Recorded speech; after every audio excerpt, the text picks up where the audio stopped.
capítulo 8 y me voy a brincar rápido al 9. El 9 nomás lo voy a estar parafraseando para terminar la próxima semana, porque quiero hacer unos mensajes que Dios puso en mi corazón. Bueno, vamos a continuar el libro de Esther, pero antes de empezar Esther, me encanta mucho lo que dice Romanos, y este versículo Dios me lo dio en la mañana. Dice: cuán hermosos son los pies de los que anuncian la paz, de los que anuncian las buenas nuevas, dice Romanos 10:15. Y esto tiene que ver mucho con lo que vamos a ver el día de hoy. En el capítulo 8 de Esther veremos un ejemplo muy hermoso de cómo los pies, hay unos pies que van a traer la providencia de Dios a Persa. Y esos pies que van son los jinetes. ¿Cuántos sabían que los reyes tenían jinetes? ¿Cuántos sabían que ellos tenían un caballo muy especial? Y no era pura sangre. Ellos usaban unos ponis express, se puede decir, esos caballos chiquitos. Y ellos eran los informativos del rey. Iban a llevar toda la información a todas las provincias donde los mandaba el rey. Vamos a reflexionar un poquito y le puse un mensaje de esperanza. Miramos cómo va a cambiar la situación repentinamente, lo que hemos visto. Miramos en los capítulos anteriores que Esther va y arriesga su vida a llamar la atención del rey, ¿cierto? En 24 horas se descubre la amenaza del edicto. Amán está a punto de destruir o querer matar a Mardoqueo. Y miramos la semana pasada cuando tienen la segunda reunión, la segunda cena, ¿cierto? Que miramos ahí donde el rey le dice: a ver, Esther, ¿cuál es tu petición que tienes? Y Esther empieza a decir: fíjate que hay un desgraciado que quiere matar a mí, que me quiere matar al pueblo judío. Y el rey le dice: ¿quién es capaz de matar a la esposa del rey? Esther voltea y le dice: bueno, pues ese que te estoy hablando es Amán. Y miramos que el rey se sale furioso del palacio, ¿cierto? Se queda Amán con Esther pidiéndole por su vida. Pero Amán, para poder condenar a Amán, tenía que haber por lo menos dos cosas o dos acusaciones fuertes para que Amán pudiera ser crucificado o matado. Ya tenía una el rey, la mentira que echó Amán, le faltaba otra. Y dijera el chavo, sin querer queriendo, se sale el rey. Cuando regresa, mira a Amán muy cerquita de la reina. Dice que estaba recargado en su sillón de la reina. Y no se podía hacer eso, nadie se podía acercar tanto a la reina. Ahí encontró la otra cosa por la cual él podía matar a Amán. Y seguimos mirando que después, ¿qué le pasó a Amán? Amán termina colgado en la horca que había hecho para Mardoqueo. Ahora, la mayoría de la gente se detiene en esta parte de la historia y piensa que el trabajo de Esther ya ha terminado. Y si miramos la historia todos podemos decir: bueno, pues la historia ya se acabó. Tan, el cuento se terminó. ¿Cuántos piensan eso? ¿Se acabó o no se acabó? Amán ya está destruido. No. Ahora podemos mirar a la reina Esther, que se puede relajar, que puede disfrutar del palacio como nunca. ¿Cuántos creen eso? Sí, no. ¿Qué piensan ustedes? ¿No? No, porque se mandaron ya los... Ahora, esto está lejos de la verdad, ¿cierto? Amán puede estar muerto, pero el edicto de muerte todavía sigue vivo.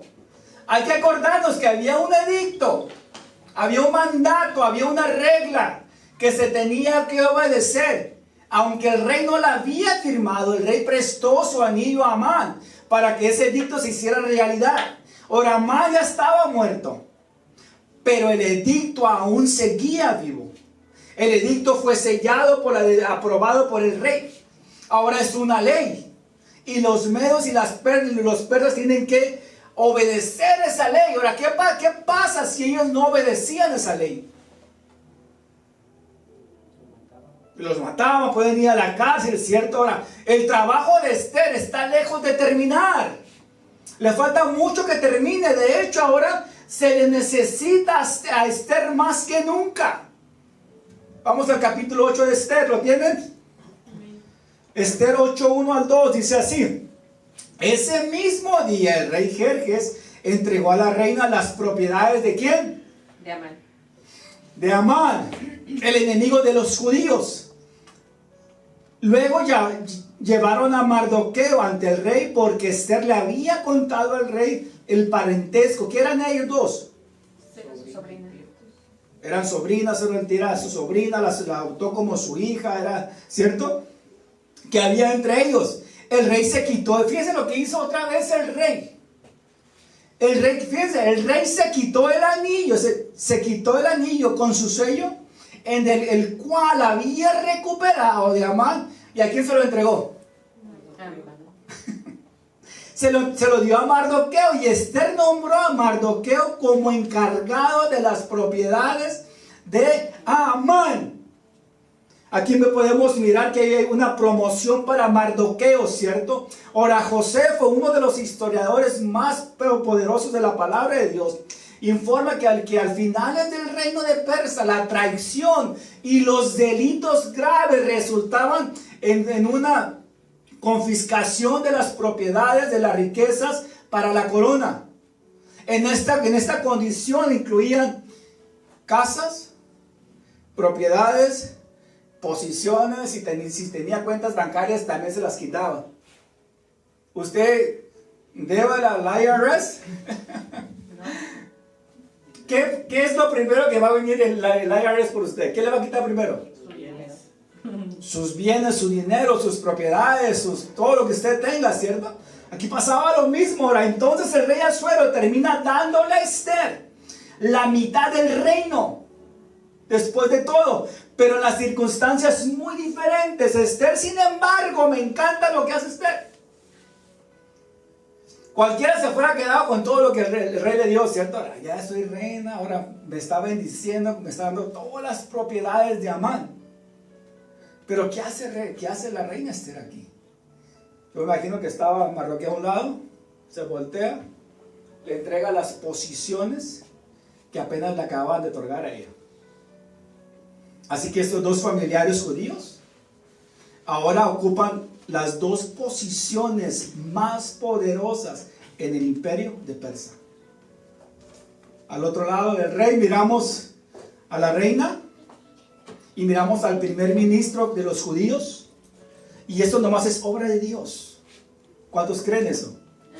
Esto no es una coincidencia, esto es una obra de Dios. Sin embargo, todavía había un problema muy serio. Aunque Esther y Mardoqueo tenían todas las razones para sentirse seguros, todavía no lo estaban ellos. Y Esther sabía que no nomás ellos no estaban seguros. Esther y Mardoqueo sabían que todo el pueblo judío estaba en peligro, porque el edicto, la ley ya se había mandado. Amán está muerto, pero la ley ya se había mandado, el edicto ya se había mandado. Ahora, terminaron con el enemigo, pero no terminaron con lo que el enemigo hizo, que era destruir a todos los judíos. Ahora vemos el versículo 3 y 4, y dice así: luego Esther volvió a presentarse ante el rey, cayó sobre sus pies y le suplicó con lágrimas que detuviera el plan siniestro que Amán, el anquejeo, había conspirado contra los judíos.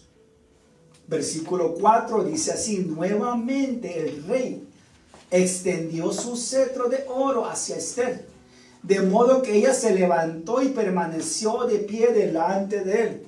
Algunos piensan que esta es otra conversación diferente a la que tenía Esther con el rey, pero yo no estoy de acuerdo con otras personas que dicen que esa era otra conversación. Aquí están en la misma conversación. La prueba de esto es que lo vamos a encontrar en el versículo 7, donde el rey le responde a ambos, a Esther y a Mardoqueo, que estaban juntos. Ahora, todavía están en la corte real, lo que nos dice que están en el mismo lugar. Ahora, ¿qué fuéramos hecho nosotros cuando ya miramos que nuestro mayor enemigo ha sido destruido? ¿Qué haríamos nosotros que después de que el enemigo es destruido, nos entregan las propiedades de esta persona? ¿Qué fuéramos hecho nosotros? Si fuéramos sido Amán si fuéramos sido, Esther o Mardoqueo. Cualquiera me podría decir, bueno, se salieron a celebrar, ¿cierto? Se salieron a cantar júbilo, salir a celebrar durante 1 o 2 semanas. Ahora están interviniendo por la vida de su pueblo. Lo que sucede aquí, que Esther una vez más está arriesgando la vida por el pueblo judío, porque le pide al rey que le conceda otra petición. Versículo 5 dice así: Esther dijo, si al rey le place y yo he logrado su favor, y si al rey le parece correcto y yo le resuelto agradable, que se emite un decreto que anule las órdenes de Amán, hijo de Amenedata, el agegeo, quien ordenó la destrucción de los judíos en todas las providencias del rey. El rey, sin embargo, podemos ver a un rey que no está tan preocupado. Ahora, de hecho, básicamente responde en el versículo 7 diciendo algo como esto. Mira, Esther, te he dado la hacienda de Amán, te he dado tus propiedades, le he dado su trabajo a Mardoqueo. O sea, realmente no hay nada más que yo pueda hacer por ti, Esther, porque como saben, yo mismo firmé el edicto y el acuerdo con la ley persa, el edicto debe de mantenerse. O sea, él no podía decir, ay, ¿sabes qué? Me equivoqué y el edicto que mandé ya no existe. Él iba a quedar mal. Él no podía hacer eso. Y le dice, Esther, o sea, ya te he dado todo lo que me has pedido. Ya te di la cabeza de Amán, ya te di las propiedades, aunque no me las hayas pedido. Pero el edicto yo no lo puedo romper. Esa ley no se puede romper. Versículo 6 dice así. Pues ¿cómo podría soportar ver a mi pueblo y a mi familia ser masacrados y destruidos? Dijo Esther. Entonces el rey Jerjes dijo a la reina Esther y a Mardoqueo, el judío, le he dado a Esther las propiedades de Amán, a quien atravesaron en un poste porque trató de destruir a los judíos. Pero ¿sabes qué, Esther? Dejaré que tú y Mardoqueo redacten un edicto nuevo que les parezca bien a ustedes y yo lo firmaré. Asura ha encontrado una solución. Sabemos por la historia que los reyes de Persas, ellos se enorgullecían de su infalibilidad, porque tendrían que anular o cancelar, tenían que revocar o eliminar la ley que él había escrito, y no lo iba a hacer, no iba a anular una ley, no iba a cancelar una ley. Una ley sería admitir que se había equivocado, y lo que menos quería el rey era reconocer que se había equivocado en darle el anillo a Amán y que Amán estampara ahí. Asuero no iba a admitir eso. Y tampoco, como hoy en día el presidente Trump va a admitir que se ha equivocado muchísimas veces hoy en día. Ha firmado muchas órdenes ejecutivas hasta el día de hoy. Y sabemos que muchas de esas leyes no tienen nada que ver. Son injustas. ¿Cierto? Pero él no va a reconocer eso. Es más la ceguera que él tiene, es más la maldad que hay en su corazón. Por eso tenemos que orar por él. Él no se va a retroceder en todo lo que ha hecho. Y ha firmado muchísimas y aún faltan más por firmar. Ahora, el rey, tan fiel a su forma de ser, encuentra la manera de cómo salir del apuro. Y al mismo tiempo de complacer a su esposa y a su primer ministro. El proceso también tiene que ver algo de una importancia muy judía. Versículo 8, fíjense lo que pasa ahí. Ahora bien, dice, ahora envíen un mensajero a los judíos en el nombre del rey, que exprese lo que ustedes quieran. Ahora les dio libertad libre a Mardoqueo y a Esther, y sellándolo con el anillo del rey. Sin embargo, dice, sin embargo, recuerden que todo lo que se haya escrito en el nombre del rey, lo que se ha sellado con su anillo, jamás puede ser revocado. O sea, yo les digo, ¿sabes qué, hermano? ¿Sabes qué, Esther, Mardoqueo? Escriban la carta que ustedes quieran. Tienen libertad de escribir lo que ustedes quieran.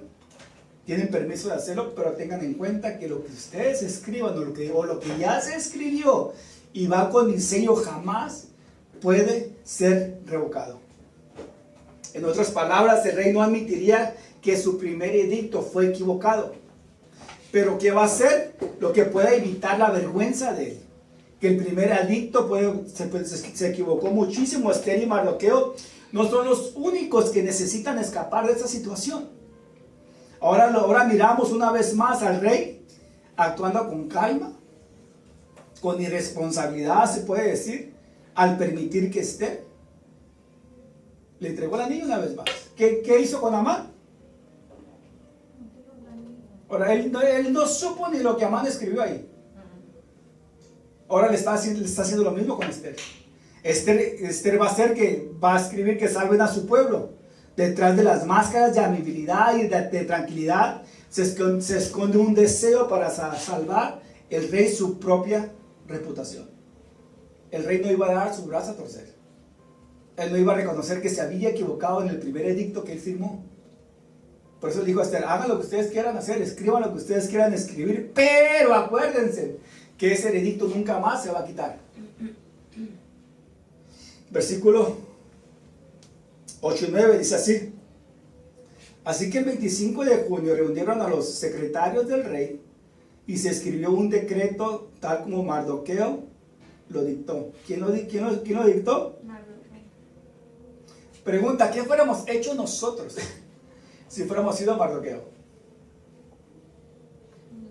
Toda la mano. Con toda la mano. ¿Qué fuéramos escritos nosotros? O sea, él podía haberse vengado de la familia de Amán. Él podía haberse vengado de todos los que querían ver muerto a Mardoqueo. Él podía hasta haberle quitado el reino al rey si él quería. Él fuera escrito: yo, el rey de Egipto, le otorgo mi corona a Mardoqueo. El otro no iba a saber ni qué se escribió ahí, ¿cierto? Él iba nomás a estampar el sello ahí y se van a ir a todas las provincias y ellos iban a ver que Mardoqueo iba a ser el nuevo rey por el propio rey que lo había puesto. Él podía haber hecho eso, ¿cierto? Lo sigue diciendo así: le enviaron a los judíos y a los funcionarios de la más alta posición, a los gobernadores y a los nobles de las 127 provincias que se extendían desde la India hasta Etiopía. Este decreto escribió en los propios sistemas de escritura y en los propios idiomas de cada imperio, incluido el de los judíos. O sea, él se encargó de que lo que él iba a escribir, todas las provincias pudieran entender ese decreto que estaba escrito por Mardoqueo. Y aún incluyó a los judíos. Versículo 10. El decreto se redactó en el nombre del rey Jerjes y fue sellado con el anillo del rey. Mardoqueo envió los comunicados por medio de mensajeros veloces, quienes montaban ¿qué? Caballos rápidos creados especialmente para el servicio del rey. Eran unos ponis que usaban. Entonces Mardoqueo redacta una carta y le da la copia a todos en diferentes idiomas para todo el imperio de Persia. La carta básicamente otorgaba al pueblo judío varios derechos legales. Y el rey no supo ni qué fue lo que se mandó ahí. Versículo 11 dice así: el decreto del rey les daba, ¿qué les daba a los judíos? ¿Les daba qué? Libertad de defenderse. ¿Qué más les daba? El decreto del rey les daba autoridad, dice esta versión, la nueva versión, autoridad a los judíos de todas las ciudades para unirse y defenderse por su vida. ¿Cuál fue el primer decreto que se mandó? Que todos tenían que destruir a los judíos, ¿cierto? Dice que defender por su vida se les permitiría matar, masacrar, aniquilar a cualquiera de cualquier nacionalidad o provincia que los atacaran a ellos, a sus esposas y a sus hijos. O sea, ellos ya tenían todo el derecho para defenderse también. El primer edicto no decía eso. El primer edicto era: vamos a acabar con todos los judíos, en pocas palabras. Los pueden masacrar, los pueden aniquilar, los pueden matar, pueden hacer todo lo que ustedes quieran, pero ellos no se pueden defender. Ahora Mardoqueo, en la inteligencia y en la sabiduría de Dios, Mardoqueo escribe esto. Y lo mismo que Amán escribió, ahora Mardoqueo lo está escribiendo, o lo está volteando para los judíos también. Con la única diferencia que ellos sí se pueden defender. También podían apoderarse de los bienes de sus enemigos. Ahora a los judíos se les acaba de dar el derecho legal, en pocas palabras, de montar un ejército y tomar armas para defenderse. De hecho, en realidad se les daba el derecho de saquear a cualquier persa que muriera por el intento de matar a los judíos. Ahora, si un judío mataba a un persa, tenía la obligación o el derecho de quedarse con todas las propiedades de ese persa. Mardoqueo en realidad cita el edicto original de Amán, palabra por palabra, pero a favor de los judíos.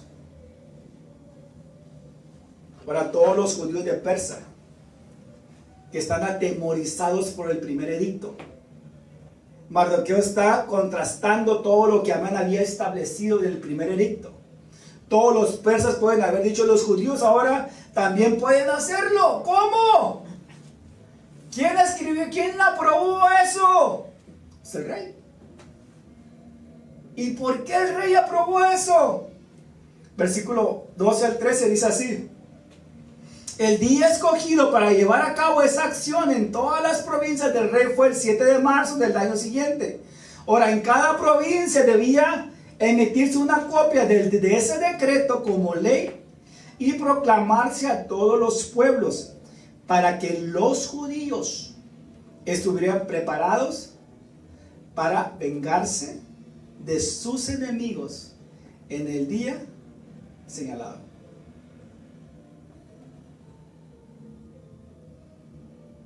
El edicto había sido firmado, había sido sellado. Versículo 14 dice así: así que impulsados por el mandato del rey, los mensajeros salieron a toda prisa sobre caballos rápidos creados para el servicio del rey. Este mismo decreto también se proclamó en toda la fortaleza de Susa.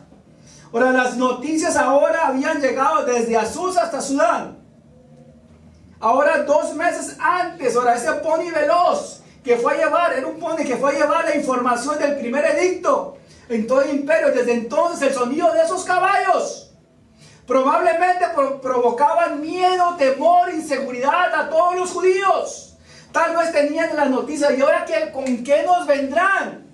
¿Cuál es la información que traen esos del palacio?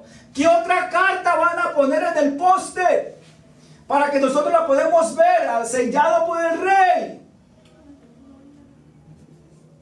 Pone los letreros. Yo imagino que alguien decide leerlo. La alegría queda a los ojos de él. Y dice, ¿qué estoy viendo? ¡Hey, vengan! Miren el nuevo edicto que está firmado. Vengan, miren lo que el rey ha escrito ahora. Yo me imagino que hay un inicio, hay un ruido por todas las calles. Hombres, mujeres, judíos que se agolpaban alrededor para mirar el edicto nuevo del rey. Y eso les da un rayo de esperanza. Después de casi 2 meses que se había hecho el primer edicto, ahora están viviendo un rayo de esperanza. Ahora ya no los van a matar. Ahora ya no son nada fácil. Ahora se van a poder defender.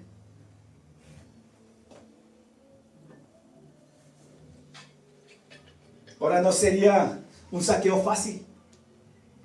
Ahora estarían arriesgando sus vidas y las vidas de sus familias, porque ahora los judíos pueden pelear, pueden defenderse y saquear a los perdedores. El significado de este edicto se puede resumir en la siguiente manera: los ciudadanos persas ya no tienen que atacar a los judíos, pero si alguien lo hace, no terminará bien para ellos. Y esta es una brillante forma de contrastar el primer edicto que Amán había firmado. Ahora, ¿qué giro dio aquí, cierto? Ahora, puede imaginarse lo que han de haber pensado, o lo que, pónganse a pensar, si ustedes fueran sido judíos en ese tiempo. y leyó el primer edicto hace 2 meses antes y la vida se detuvo, sabía que le quedaban 11 meses de vida. Su tiempo estaba contado, 11 meses de vida. Sus mayores temores estaban a punto de hacerse realidad. Tal vez estaban vestidos de cisilio, de ceniza durante los últimos meses, esperando que los fueran a masacrar, esperando que los fueran a matar. ¿Se imagina con qué horror? ¿Cómo sería el 13 de Adar para esa familia, esperando ese día, que ese día es el día que ellos les habían dicho que los iban a matar? Yo me imagino que todos los días pensaban, híjole, ¿sabes qué? Pues nuestro día está contado. Y pasaba un día y un día menos. Híjole, otro día menos. Se está acercando la hora. Pero yo me imagino a la gente murmurar entre las calles. Podían escuchar las cosas que estaban diciendo, cosas como, debe haber sido una amenaza para nuestro gobierno en este tiempo. ¿Por qué el rey firmaría esto? Pensando los persas. ¿Qué le pasó al rey? Ahora, ¿por qué les está dando la oportunidad a ellos de que se venguen? ¿Por qué? Entonces, ¿por qué mandó el primer edicto y nos daba toda la autoridad de matarlos? Y ahora después de 2 meses está cambiando las cosas. ¿Por qué? El nuevo primer ministro es Mardoqueo, el judío. Los rumores de que Amán había sido ejecutado tal vez podían ser falsos para muchos de Persa. Ellos habían escuchado, ¿sabes que Amán ya está muerto? Otros pensaban, es puro chisme. No es verdad. Eso no pasó. Versículo 15 dice así. Luego Mardoqueo salió de la presencia del rey. Fíjense cómo salió Mardoqueo. Si se acuerdan cómo estaba vestido afuera del palacio, cuando le dijeron que los iban a matar, ¿qué se puso él? Y fíjense cómo sale ahorita. Luego Mardoqueo salió de la presencia del rey vestido con el manto real azul y blanco, con una gran corona de oro y una capa de púrpura lino en las más altas calidad. De ser un judío insignificante, un judío que no valía nada, miramos cómo Dios se mueve a través de la mano de Dios, a través de aquí de Mardoqueo. Miramos que Amán primero va y lo viste, en el capítulo 6, va y lo viste, 7, 6, va y lo viste, le pone la corona del rey, lo sube al caballo y lo lleva por todo el pueblo gritando, este fue el que el rey quiere dar a conocer, lo quiere bendecir. Y ahora podemos ver a Mardoqueo saliendo con un manto real azul y blanco, con una gran corona de oro y con una capa púrpura de lino, la más alta de todas las calidades.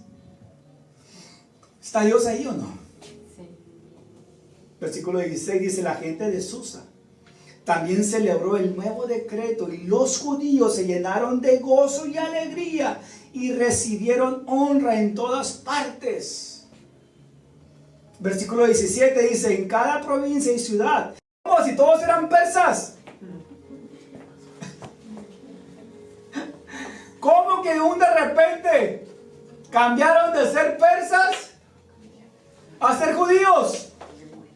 Ahora, los persas literalmente se alinearon con la solidaridad de los judíos. Algunos comentaristas creen que eso significa que muchos persas también comenzaron a seguir al Dios verdadero. Ahora, ¿ustedes creen que ellos no escucharon o no se dieron cuenta de todo lo que Dios estaba haciendo con Esther y con Mardoqueo? ¿No se enteraron ellos que Esther y Mardoqueo eran judíos? Y cómo la mano de Dios los estaba sosteniendo. Y dijeron, ¿sabes qué? La verdad, esto sí les sirve al Dios verdadero. Y tenemos el ejemplo como el caso de Rahab. ¿Quién era ella? El que ayudó a los espías de Josué a escapar, ¿cierto? Ella abandonó su pueblo de Jericó y se convirtió en una judía. Se arrepintió también. O como Ruth. ¿Quién era Ruth? Una idólatra, ¿cierto? Y se casó con un hombre judío. Luego, ¿quién se convirtió Ruth? En la abuela del rey David. O sea, todo va bajo la mano de Dios. Dios se mueve detrás del escenario. Y es lo que Dios está haciendo aquí. Dios no se menciona en el libro, pero podemos ver cómo Dios va respaldando a cada uno de sus hijos. Y aún la esposa de Amán le dijo, ¿sabes qué, Amán? La verdad, te equivocaste, la regaste, porque si Mardoqueo es judío, no hay nadie que te salve, en pocas palabras, de la mano de Dios. Te metiste con la persona equivocada. Eso es real. Nosotros no somos judíos, pero somos hijos de Dios. Y el que se mete con nosotros se está metiendo con Dios también. Y le tenemos que creer a Dios, que Él pelea nuestras batallas. Dejemos de pelear nuestras batallas y permitirle a Dios que Dios pelee su batalla. Esa es una palabra de luz, ¿cierto? Ahora, y no es de sorprenderse que la ciudad de Susa estaba de fiesta de día y de noche. En el versículo 16 se nos dice que todo el pueblo judío, y era luz. La palabra luz se puede traducir como esperanza. Ahora todo lo que estaba lleno era esperanza, alegría, gozo y honor. Y ese es un revés. Y las celebraciones en un nivel nacional. Sin embargo, vamos a mirar que en el capítulo 11, en el capítulo 9. Ahora, el día de la masacre está a punto de llegar. Y los judíos son superados en números. Capítulo 9 comienza con estas palabras. Dice así. Así que el 7 de marzo los dos decretos del rey estaban en vigencia. ¿Los dos qué? Los dos leyes del rey estaban todavía en vigencia, ¿cierto? Ese día los enemigos de los judíos tenían la esperanza. Otra versión dice, esperaban de dominarlos, pero ocurrió todo lo contrario. Fueron los judíos quienes dominaron a sus enemigos. ¿Quién salió triunfante ahí? Este verbo se traduce aquí como que esperaban, es un verbo raro que se refiere a alguien que está esperando con anticipación. En otras palabras, algunos de los persas esperaban este tiempo para destruir a los judíos. Pensaban que los judíos eran presa fácil y vamos a tener nuevas casas, nuevos campos, nuevos ganados, ropa, todo. Pero no fue así. El versículo 1 continúa diciendo que de hecho los judíos se enseñorearon de sus enemigos. La lucha ha estallado en diferentes lugares a lo largo del reino de Persia y todo ese día hay lucha, no hay constancia y no se dice en ninguna parte del libro de Esther que haya algún judío muerto. Léalo los capítulos y no va a encontrar que ningún judío murió. Sin embargo, hay un registro de los persas, de los asesinados notablemente. En esos asesinatos del versículo 6 al versículo 10 del capítulo 9 de Esther, se nos dicen que aún hasta los 10 hijos de Amán terminaron asesinados.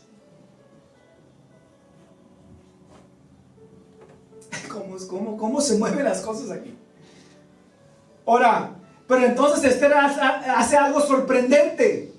En el versículo 13 del capítulo 9 del libro de Esther, Esther regresa al rey y le ruega una vez más. Les pide por los judíos que les agregue un día más a los judíos para que los judíos se puedan seguir defendiendo. Y me encanta, ustedes lean el versículo en su casa del 9 al 10. Entonces el rey le dice a Esther, espérate, los judíos ya han matado a 500 hombres. Es el informe que me ha llegado. Los judíos han matado a 500 hombres. Y entre estos 500 hombres que han sido muertos están los hijos de Amán. Y eso nomás está sucediendo en Susa. Ahora no me puedo imaginar lo que esté pasando en las otras provincias del reino. Si tan solo en Susa fueron 500, ¿qué tal en las otras provincias? Hasta los hijos de Amán se llevaron. Pero está bien, yo me imagino que el rey dijo, pero está bien, a ver, Esther, dime una vez más cuál es tu petición. Dime una vez más cuál es tu deseo y se va a conceder. A ver, Esther, ¿qué otra petición tienes, Esther? Y yo te aseguro que tu deseo se va a cumplir. Ahora, este rey amaba muchísimo a Esther. Definitivamente. ¿Sí o no? Cada vez que la reina Esther iba y le pedía algo, ahí decía, sacaba la lámpara de harina y cumplido. ¿Qué le pide en el versículo 13? Dice, si su majestad le parece bien, respondió Esther, concédales permiso a los judíos. ¿A quién? ¿Por quién está pidiendo permiso? Judío. Por los judíos de Susa, para prolongar hasta mañana el edicto. O sea, Esther no había quedado contenta. Ella quería un día más para que los judíos pudieran hacer todo lo que ellos estaban haciendo ese día, y permita que sean colgados en la horca los 10 hijos de Amán. ¿Qué? ¿Qué petición es esa? Evidentemente descubrió su complot en Susa, probablemente fomentando por los persas leales. Yo me imagino que se habían levantado personas, los hijos de Amán, personas leales a Amán, se habían levantado a pelear contra los judíos, porque le eran fiel a Amán. Pero aún sus 10 hijos habían muertos.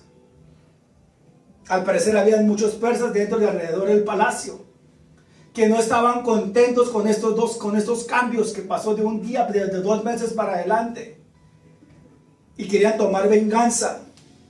Sin embargo, Esther no se detiene ahí. Ella también le pide al rey en el versículo 13 que muestre públicamente los 10 hijos de Amán. ¿Para qué quería eso Esther si ya estaban muertos? ¿Por qué quería ponerlos públicamente? Yo pienso, no lo dice la Biblia, yo pienso que era para desalentar cualquier matanza que podría haber en contra de los judíos. A ver, ¿sabes qué? Pues ya mataron a Amán. ¿Cómo terminó Amán? Colgado. Ahora están matando a los 10 hijos de Amán. ¿Cómo terminaron colgados? ¿Quién les va a poder hacer frente a ellos? Si los judíos nos están ganando la batalla. Versículo 16 se resume con en estos 2 días. Mientras tanto, los judíos restantes que estaban en las provincias del rey también se reunieron para defenderse y librarse de sus enemigos. Mataron a 75,000. ¿Cuántos mataron? 75,000 de quienes los odiaban, pero tampoco se apoderaron de sus bienes. Al leer esos 75,000 es mucha gente. Esto debe implicar que la lucha estaba teniendo un lugar en todo el reino.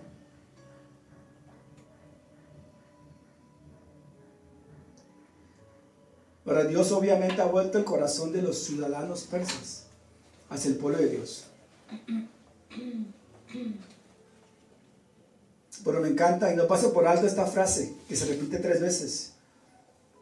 Los judíos se les daba el derecho no solo de contraatacar, ¿cierto?, sino también de saquear a cada ciudadano persa que había sido derrotado. Ellos se podían quedar con todos los bienes de ellos. Pero ¿qué dice el versículo 10, el versículo 15 y el versículo 16 del libro de Esther, capítulo 9? Dice que ellos, los judíos, no tocaron sus bienes. A ellos no les importaban los bienes de los persas. ¿Cuándo saben que los judíos son bendecidos? Los judíos son muy bendecidos. Ellos saben que su proveedor es Joshua, es Dios. Ellos saben que no ocupaban quedarse con los bienes de los persas, porque ellos sabían a qué Dios le estaban sirviendo, y el rey de Israel. Ahora esta es su oportunidad para vengarse. Han sufrido por 1 año de tortura mental y angustia. Para tomar sus posesiones no era robar, Era lo legal de ahí. Sin embargo, los judíos no tocaron las casas ni familias de sus enemigos. ¿Cuántos de los que estamos aquí alguna vez han sido estafados? Ay, dice. ¿Cómo se han sentido? Mal, tristes, enojados, ¿cierto? Ahora, ¿qué haría usted si de alguna manera usted se podía vengar con aquellos que lo han estafado? ¿Qué harían? Seamos honestos, ¿qué harían? ¿Qué pasaría si Dios les diera la oportunidad de vengarse?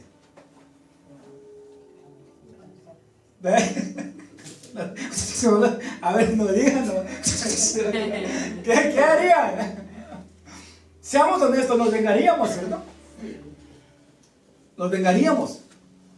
Escuché una historia divertida de un chico que lo mordió un perro y lo llevaron a la urgencia de un hospital. Después de hacer los análisis, sacaron la sangre, el médico llegó con la triste noticia de que el hombre que habían mordido, que el perro que lo había mordido tenía rabia. El hombre no dijo nada, ninguna sola palabra, ninguna sola respuesta, simplemente sacó un cuaderno y comenzó a escribir. Su médico lo miró, pensó, este está escribiendo su testamento. Va al doctor y lo anima y le dice, hey, espérate, usted no se va a morir, señor, o sea, no se preocupe, hay una cura para la rabia. El hombre dijo, lo sé que hay una cura, pero estoy haciendo una lista de las personas que quiero morder antes de que usted me ponga la vacuna.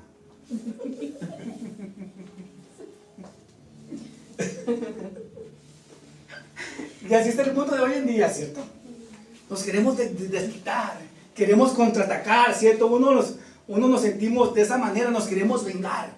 Este hombre se quería vengar con todos los que le habían hecho mal, mordiéndolos para pegarlos la rabia. Y así somos los seres humanos. Queremos venganza. ¿Qué dice Dios? Mía es la venganza. Pero qué duro es, ¿cierto? Esperar en Dios. La amargura, la ira matarán su alma. Escúcheme bien esto. Y no va a ser agradable para los ojos de Dios. Por eso me encanta lo que dice Romanos 12 del 17 al 21, que dice, no pagues a nadie mal por mal. Si es posible, en cuanto dependa de vosotros, estar en paz con todos los hombres. Dejad la ira de Dios. Deje lugar a la ira de Dios, porque está escrito, mía es la venganza, yo pagaré, dice el Señor, no seas vencido de lo malo, sino vence el bien con... Aprendamos de estos judíos. Ellos tenían razones para vengarse de sus enemigos, pero en cambio negaron a hacerlo. Lo único que hicieron ellos fue defender sus vidas.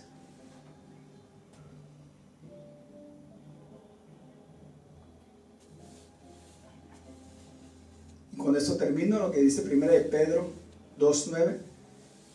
Dice, mas vosotros sois linaje escogido, real sacerdocio,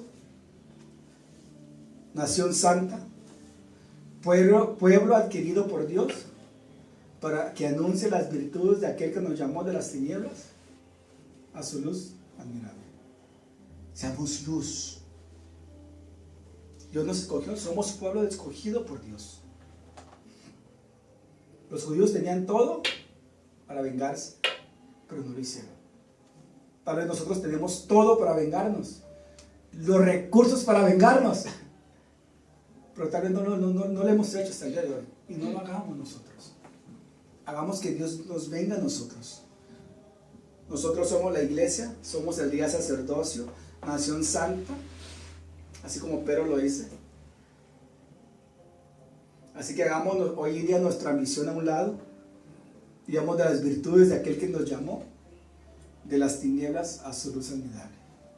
Pongámonos de pie, vamos a orar. Señor, te damos gracias en esta tarde. Gracias porque hemos escuchado una vez más, Señor.